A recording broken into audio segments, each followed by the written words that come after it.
fact that we're even asking questions, why, shows that we're free. When a person is told to do something, the boss tells you what to do, you don't ask the boss why, you go ahead and you do it. Your wife tells you what to do, air pays out cleaning. You don't start asking questions, right? Just go ahead and do it. Don't start asking questions. So, B'meila, that's the difference. Now, the Hagadah puts a tremendous amount of emphasis on paro. It puts about a tremendous amount of paro this, paro this, paro this, paro this. I mean, Mitzrayim was a nation, was not just a king. It's a nation. Why is there so much emphasis dafka on paro? And so Rav Yankel Galinsky brings down his sefer. If you take a look at the life of Paro himself was very wishy-washy. Paro was, in Hebrew they call it mizagzeg. He was very, very, not that first he became the king, then he didn't want to be Meshabed the Jewish people, so they deposed him for 3 months. They said, I will be Meshabed the Jewish people. And, in those days when you deposed somebody, you gave him a choice. It's not like the Shah. They banish. In those days, you depose the king, then you give the king a choice. Well, if you do it our way, we'll make you the king again. So if you get the king, okay, we will be Shabbat. Then it comes to the Makos. I will free the Jewish people. No, I'm not going to free. He's bouncing back and forth. He can't pick a line and stay with a consistent line. So when we say that we became free of Paro in Mitzrayim, when we say we became free of Paro in Mitzrayim, so like the same way that we became free of Mitzrayim in a Ruchni way, that means we were we were on the 49th level of Tumah in Mitzrayim, and we became free of Mitzrayim in a spiritual way. We're no longer in the confines of Mitzrayim. The same way we're meant to get free of a Paro attitude in life. I mean, sometimes people are poseach al shnei ha'seipim. People are, sometimes I got a foot in this world, I got a foot in that world. Oh, I'll take a little this, I got me zel tanach yadecha. Take a little bit of the world, take a little bit of materialism, a little bit of this. We're trying to get free of paro. We have our line. Okay, everybody's got a answer, everybody has their moments. But as an approach to life, the approach to life should be the approach of consistency in our avodas Hashem, and not to be wishy-washy. We blow with the spirit of the times. We should pick a derech and stick on that derech. Okay. Now, what's remarkable is that when we start answering the four sons, so the four sons are usually got Chacham, Rasha, Tam, Shena, Elisha. Everybody knows the four sons. So first of all, the Mefarshim say every child's going to fit one of these categories. Right? Sometimes child means us, by the way. We have a little bit of each. So sometimes we have a little bit of the Chacham, we're heavy on Chacham, a little bit of Tam, a lot of Rosh. We have a combination of all. It's remarkable if you look at the Mefarshim in the Hagadah. The Chacham asks the question, Tam, who gets the most attention at the Pesach Seder? If you look at the Mefarshim, the Rosh. Take a look at the Mefarshim and the volume of the commentary. The Chacham, what's the Chacham really asking? The Chacham asks, the Chacham wants to know all the we tell him, after Nachar Pesach Afikomen, he's the Ben Chacham. Then you got the Rasha, the Tam, the Rasha gets the literature, the amount of it we spend. So let's try to understand what's going on with the Chacham and the Rasha. So they bring a mashal. A guy had a fabric company, and his son was working in the business. And he had a regular worker in the business. He had an employee in the business. At the end of the day, his son, after a long day of working in the business, his son would come home, and his son would say to him, Dad, what kind of fabric, where do you import it from, how much is it worth, what are the prices, wholesale, retail, everything else. And the son was interested. Why is the son so interested in the business? At the end of a work day, he's still asking questions about the business. The worker, the employee, goes home. And he says to his wife, I'm getting barely above minimum wage. It's a dead-end job. I'm exhausted. What's the difference between the son and that? You're both working in the business. What's the answer? The answer is that the son understands he's going into the business. Son's going to one day inherit the business. He's going to go into it. He wants to know every single detail. When you're interested, you want to know the details. And you see at the end of a game that you just watched on TV. You go watch a sporting event, you watch a basketball game, a baseball game. You just watched it on TV. The next day you got to read about it in the paper. You got to chazer it over. You got to do chazar in the newspaper. Read about it in the newspaper. And then you got to know exactly how many hits did he get. What was the ERA exactly? I'm getting all the details. Why are we so just like men? I say men watching sports. I'm blaming you, but it's really me. We talk about sports like we're solving the world's problems. The fact that there might be an atomic bomb. Okay, maybe other niche. But a baseball game, I mean, come on, this is important over here. You know as well as I do, you take a newspaper, you turn to the back page first, right? The first thing is the back page. Now I can decide the trivialities, like what's going on in the world. But first, let's get to the sports. That's important. When you're interested in something, you want to know all the details. The worker comes home and the worker says, "What do I care about the details?" Where he gets the fare, I'm still getting a little bit more than minimum wage. The chacham is the son. Like the worker who's interested, he wants to know every little detail. We tell him every detail all the way up to Maftir Na'achar Pesach HaBikomen. Every detail, every little detail of halacha. That's the chacham. Then we get to the Russia. So the first question the Farshim asked, they answer tongue in cheek. Why do we? It's the chacham, the Russia, the Tam, the Lishol. Why is the Russia sitting next to the chacham? You got your sons at the table. And why is the Russia sitting there next to the chacham? Maybe put the Russia at the end of the table somewhere. Give him the food and let him be quiet. Why is he sitting there right next to the chacham? And the Farshim asked, why is the Russia sitting next to the chacham? Okay, so we're going to go through. There are a couple of very important yisodos when it comes to the Russia. So first of all, there's always an idea in Torah that we don't want to end on a bad note. We don't always want to end on a bad chacham tam shinu Russia. We don't want to. I don't want to be so depressed. So first chacham Russia, get him out of the way. Okay, tam shinu Elisha. But it's more than that. The chacham next to the Russia next to the chacham is teaching us we're concerned about this Russia. We can't put a Russia next to a tam in an Eina Yodei Elisha. Because who knows what kind of influence he's going to have on them. You got to put the Russia next to the Chacham. Chacham will deal with him. Chacham will take care of him. Don't leave the Chacham sitting there next to the Tam and he the show. Who knows what kind of negative influence he's going to have, number one. Number two, if you stop and think about it, the questions are very subtle. What the Russia asks, what the Chacham asks, what the Russia asks sounds very similar. Ma'avoda zos lochem. So the first subtle change you have here, is that the Chacham says itchem, and the Russia says lochem. Itchem in Hebrew, in modern Hebrew, if you want to say with, et, the word et in Hebrew means with. Lochem means to you. What is this for you? I'm out of it. Lochem. The Russians going, and by the way, the Meforshim say, you should never say on Erev Pesach, oh, this Pesach cleaning is just impossible. Never fetch about Pesach cleaning. That's exactly what the Russia's doing. He's fetching about the avoda. Don't fetch about the avoda. If you're going to fetch about the avoda, leave the house. That's the best thing to do. Don't fetch. Right? Fetching means that we're not accepting HaKadosh Baruch Hu's avoda, just like he's not fetching him. They're serious about it. Unfortunately, you don't say this Pesach cleaning is impossible. This Pesach cleaning is difficult. Because then we're no different. If we complain about it, we're no different than their Russia.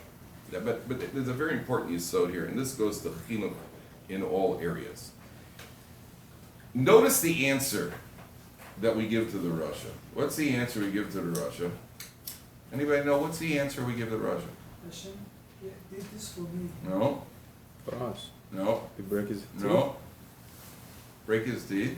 What's the answer we give him? What's the answer we give him? We don't give him an answer. We don't give him an answer. We turn to everybody. You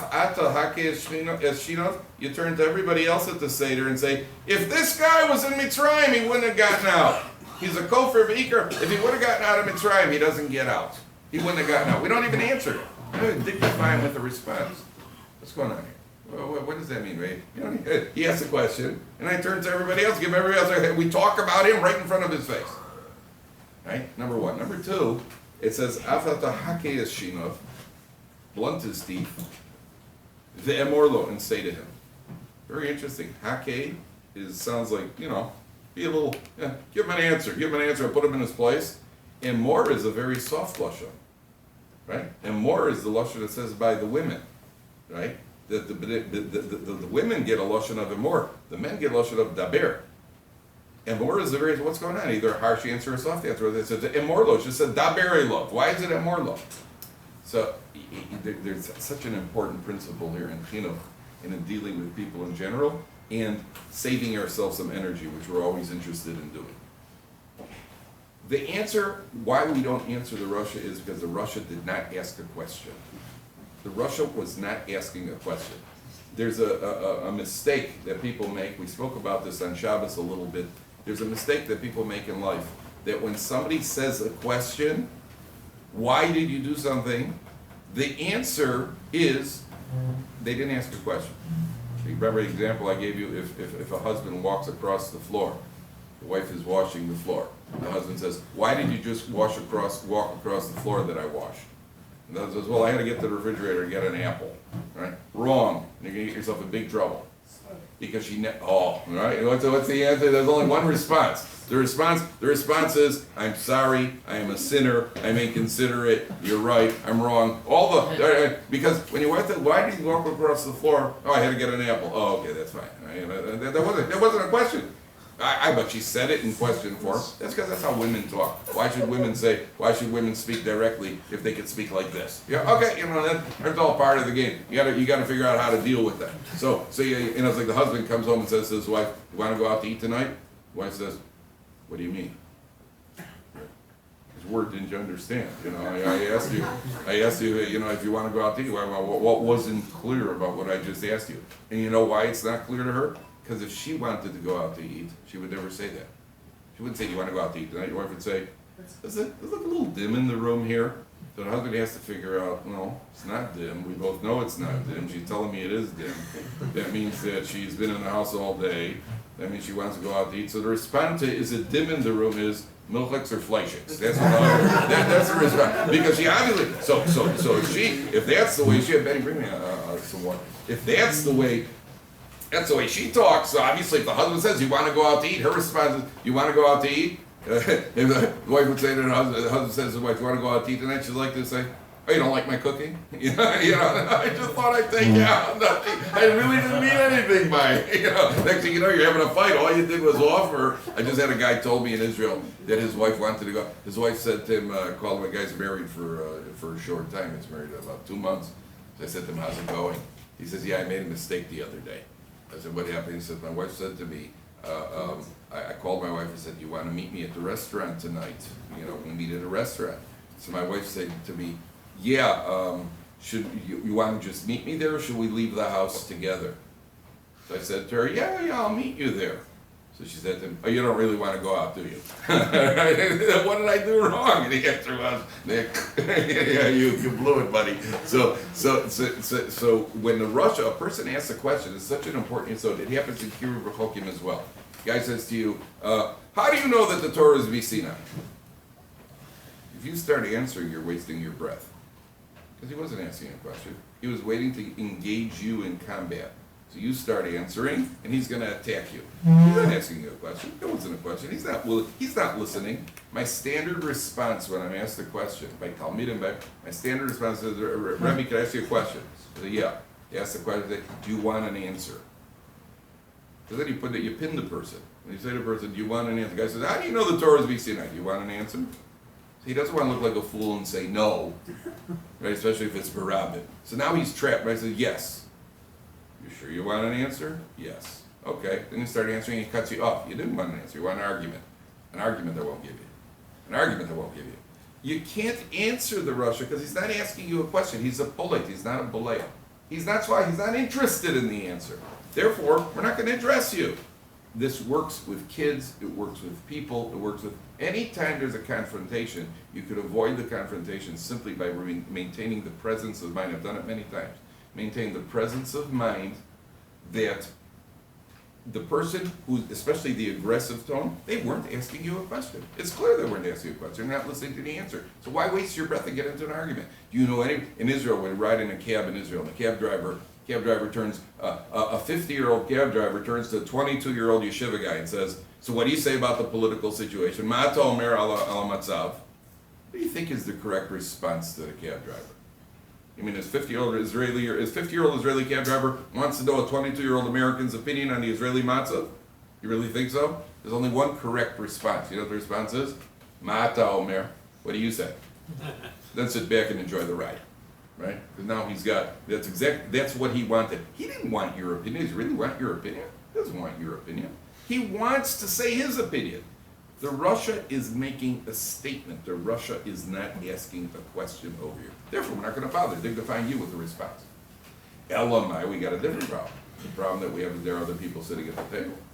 And by the way, the pasuk by the Russia is by the Chacham and the Tam. The Torah says Lashon bincha ki yishalcha bincha, when your son asks you in the singular. The pasuk by the Russia is binechem, your children, plural. Why by the Russia is it plural? By the Chacham and by the Tam, it's by the Shena the Tam. Why is the Torah, when the Torah writes the pasuk by them, it's in the singular? By the Russia, it's in the plural. Right? Benechem. Why is that? Because the Russia, in general, a Russia has influence on other people. We're worried that there's going to be an influence on other people. Now, Chaim Shmulevitz says something frightening here. Chaim Shmulevitz says that at the end of the day, after all the discussion, excuse me one second. Chaim Shmulevitz says something frightening here. He says at the end of the day, after all the discussion, and the Mepharshim go through the subtle difference between the tzaddik and the Rosh, what I mentioned earlier, itchem and lochem, the subtle difference between Chaim Shmulevitz Zatzal says, if you really stop and let's be honest, there is no difference between their question. The Chacham and the Rosh are really not, they're asking the same question. So then why do you give them different answers? You know what Chaim Shmulevitz says? Because you, the father, have the responsibility to understand where your kid is coming from. You, the father, have to know your children well enough to know when this one's asking the question and when this one's asking the question. You should know your children well enough to know that when he's asking the question, he really wants an answer, and when he's asking the question, he's a cynic. And you, the father, have the responsibility to know that even if the question's the same question. I remember when I was a kid, my older brother was the family tzaddik. I was not. And I remember once I used to bother him when he was studying. I would bother him. I'd flick on the lights on and off. I wanted to go out and play ball with him. He would say no. I'd start flicking lights on and off. He'd be studying. And then if I got a little bolder, I would come closer and I'd start poking at his safer. And I'd push the safer. And he'd warn me. He'd warn me, get away, get away, get away. And then at a certain point, he would turn around and he would punch me. One time on the shoulder. My shoulder still hurts. You don't know that, right? He would turn around one time, that's all it was, and he would punch me on the shoulder, and then he'd get upset with me that I could get him to the point that he had to punch me. So I remember one time I went downstairs, my dad's reading the Wall Street Journal. I remember I came into the room, and I said, Dad, Yosef hit me. My father never even put down the newspaper, he just said, don't bother people, you won't get hit. That was it. That devastated me. How do you know it was me? Maybe it was him. Maybe he started. How do you know? Maybe I'm innocent and he's guilty. Elamai. He knew the kids. Right? He knew the kids. He didn't start. You started. You always start. You will start. I did most of Mashiach. You're going to start. You start. It's not him. It's you. How did he know? He knew because you know to kill it. The father has a responsibility to know the children over here. Father has a responsibility to know the children. Number one. Number two. Why do we shift? Why do we shift into that soft lashon? We shift from Hake Yashinov, blunt his teeth. By the way, if you take tzaddik minus Hake,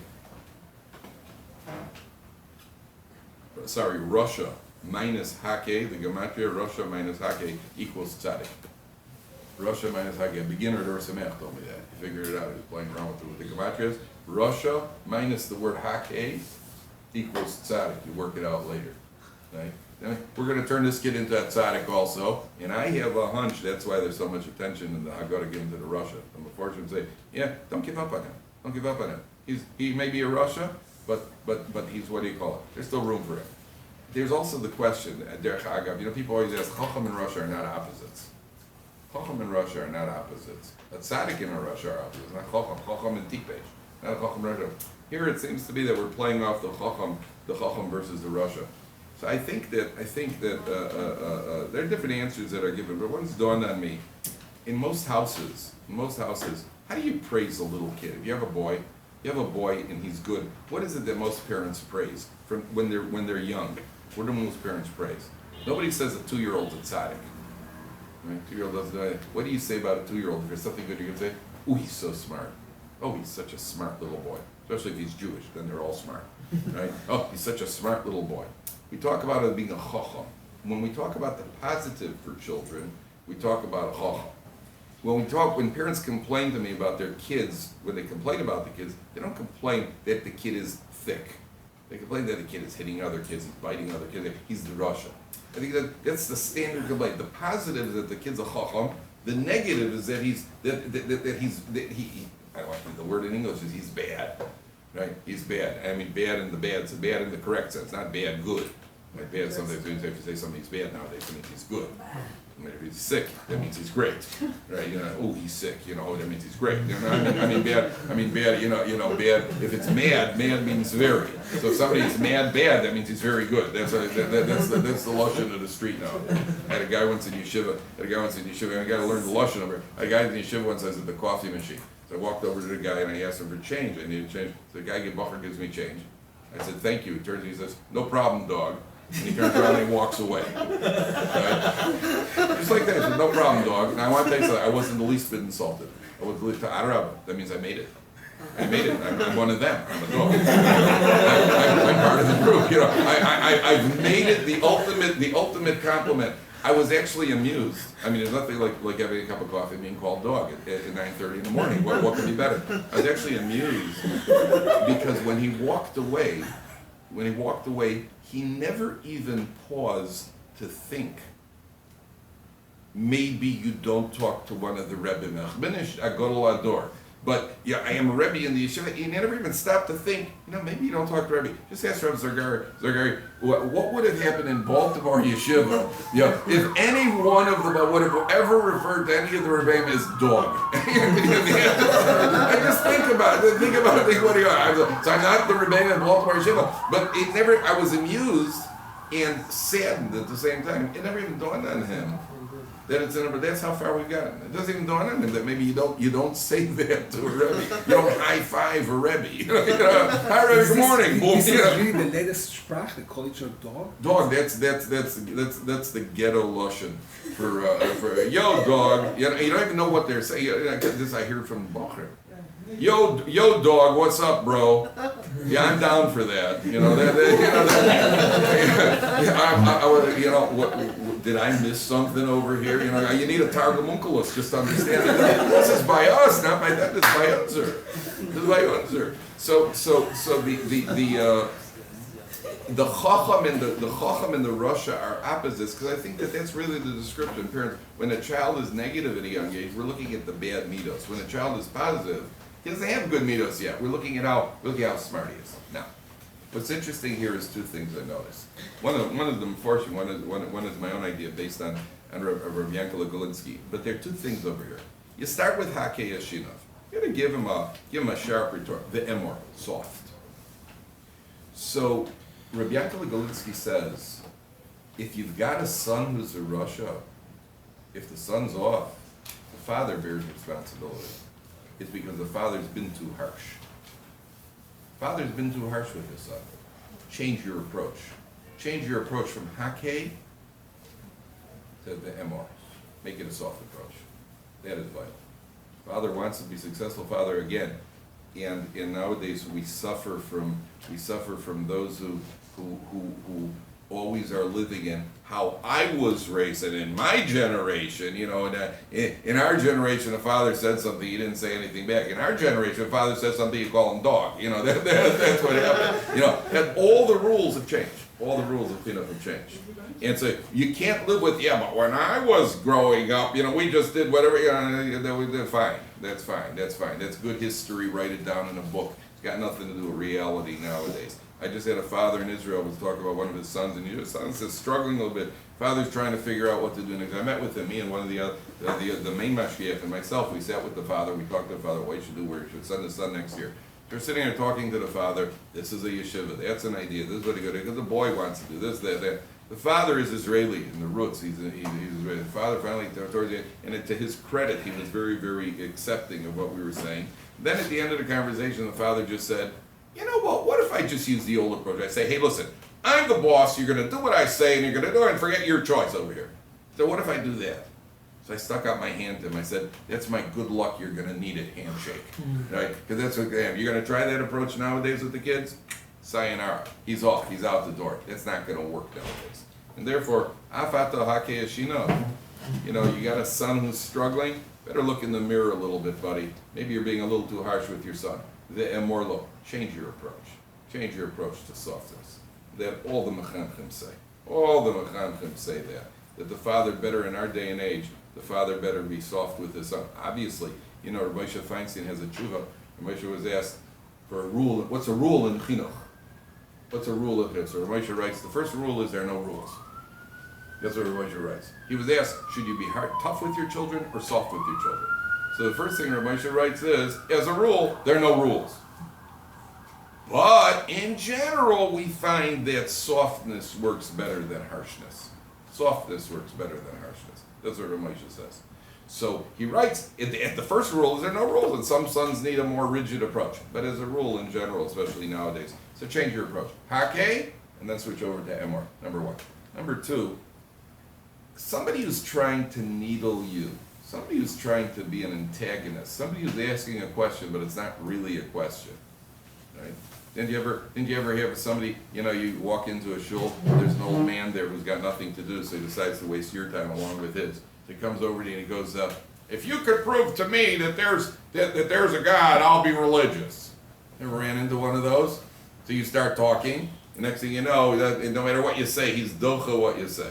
Right? And he's always got right? He's trying to give you the needle. What's the worst thing you could do? What gives him the victory? What gives him the victory? Don't convince him. Don't convince him. Close. The victory is if you get upset. That gives him the victory. When I'm in Israel, sometimes once in a while you see a secular Jew. I was once in the zoo, and we're walking in the zoo, and behind us there was a not yet religious Israeli with his son, and I heard his son asking out loud, what are those horns for on the rhinoceros? So the father says loud enough for me to hear, oh, that's to gore the chilonim. He wanted me to hear that, I get the charedi as if he wanted, that's to gore the chilonim. So I just turned around and I started laughing. I ruined his day. Because he was trying to make chesed. He was trying to say that as if that our attitude is that we want to hurt the secular. What was your answer? I'm sorry. My answer was to turn around and laugh.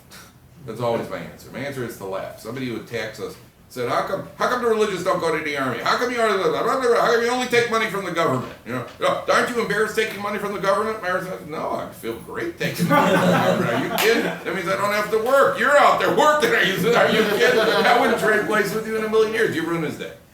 But what they want to do is they want to get your goat. They want to get your goat. They want to get you. If you get upset, that means he feels he's got a point. Because in life, when you hit the truth a little bit, that's when people get defensive, people get upset.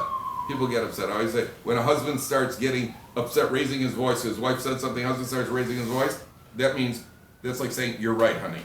Right? Because if you're innocent, you got nothing to get upset about. The Russia at the table, we want to show him, you didn't get to us. We're not threatened by you. You didn't get to us. Hake Yashinov ve'emorlo. Answer him softly. Answer him softly. That's the best way to blunt his teeth. The best way to blunt his teeth is to show we're not threatened by you, we're not threatened by your nonsense, we're not threatened by any of your questions. Hake Yashinov ve'emorlo. Say it softly. So then the before Shem asks like this. We say, had he been in Egypt, we turn to everybody else, and we turn to everybody else at the Seder, and we say, listen, he's a kofar be'ikar. Had he been in Egypt, he wouldn't have gotten out. How do you know? Well, maybe in Egypt he would have seen, Eser Makos is pretty impressive. How do you know? Okay, nowadays he's living in Los Angeles, he's living on the West Coast, he's living in America, he's got all sorts of technology. Okay, so nowadays he's off a little bit. How do you know if he was in Egypt, he saw Eser Makos, he would have gotten out? Why not? What's the answer? And then we say, we call him, he's a kofar be'ikar. Afu kofar be'ikar. So there are two approaches there, more than two approaches. The Hagadah, I think there's more written on the Hagadah than just about anything, except maybe the Rambam. Right? Everybody's got something to say about the Hagadah. So the answer is that this Russia, what's really guiding him? I've never yet met an atheist. I've never met yet an ideological atheist. The oldest story in the book. The guy's about tithe. The guy wants to do what he wants to do. And all of a sudden he comes up with some convoluted, all of a sudden he's a philosopher. Guy's 19 years old, hasn't read a book in his life. All of a sudden he's got a philosophical reason. Philosophy? How many philosophy books has he read? He hasn't even read a newspaper. He watches Discovery Channel. All of a sudden he's a great philosopher. Right? The great philosopher. I don't believe. There's a guy he's got it all worked out. The answer's got nothing worked out. He's only got one thing worked out. He's got a Baal Taiva. And the guy wants to do what he wants to do. It doesn't feel like having anybody tell him. So Rav Aaron Kotler says, you know what this Russia is? If he's a Baal Taiva now, so what makes you think he would have gotten out of Mitzrayim? Somebody who's blind in what goes on nowadays, somebody who sees what happens in our world nowadays, and you're still blind by what's easy. You know that in West Point Military Academy, the Goyish generals in West Point Military Academy will not teach Israel's wars as strategy. West Point Military, the hush of West Point Military Academy, when they teach military strategy, they will not use Israel's wars. You know why? Because the Goyish generals say, those are miracles. You can't teach miracles. You can't say, all right, listen guys, when the enemy throws grenades at you, make sure they don't pull the pin so that you could pull the pin and throw it back. You can't teach the enemy to do that. That doesn't happen anymore. On the first day of the war, try to catch the enemy's planes on the ground. Right, which has never before or after happened in the history of military warfare. How are you going to teach them? Yeah, it's a great idea. It just doesn't happen. You know that in the Yom Kippur War there were 2 tanks up on a ridge. There was a Syrian division coming in, 40 tanks. There were 2 tanks up on a ridge. So the Syrians had Russian tanks, and the turret could only go up at a certain angle. So the Syrian tanks couldn't get up all the way. And the Israeli tanks had a turret that went down to the bed. So these 2 guys were up on the ridge, had a turkey shoot. They stopped, 2 tanks stopped the entire advance of the Syrian division. Right? It happens a lot more, right? So, you gotta be blind not to see it. You don't see the Rabbanu Shalom in the world. We talk about this in Israel all the time. You got the Sunnis and you got the Shiites. Chaz Hashem.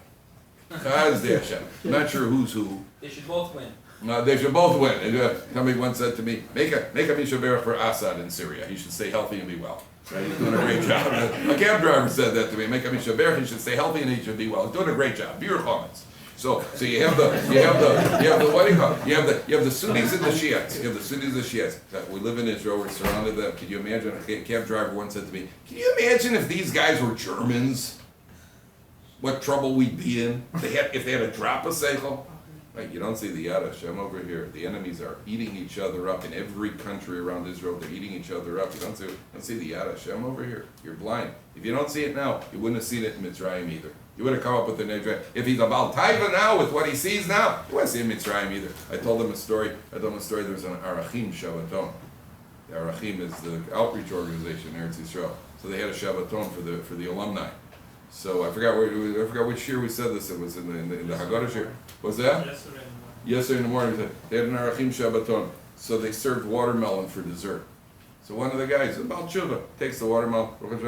Shakolni bivaro.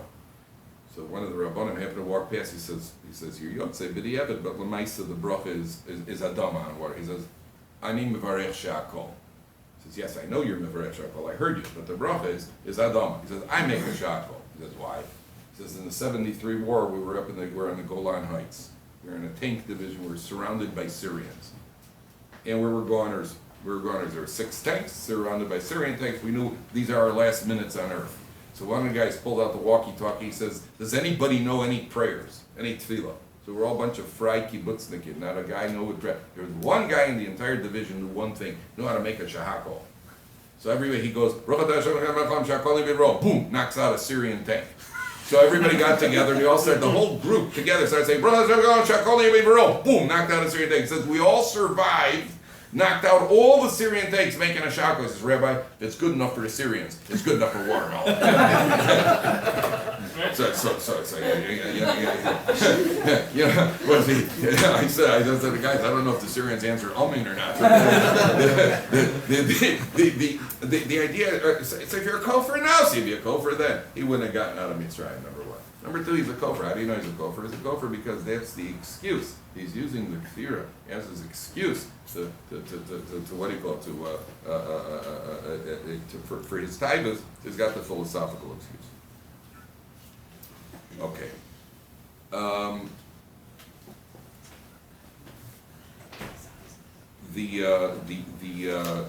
move it. I'm just backtrack. I wanted to make sure to cover the Russia. I want to backtrack for a second.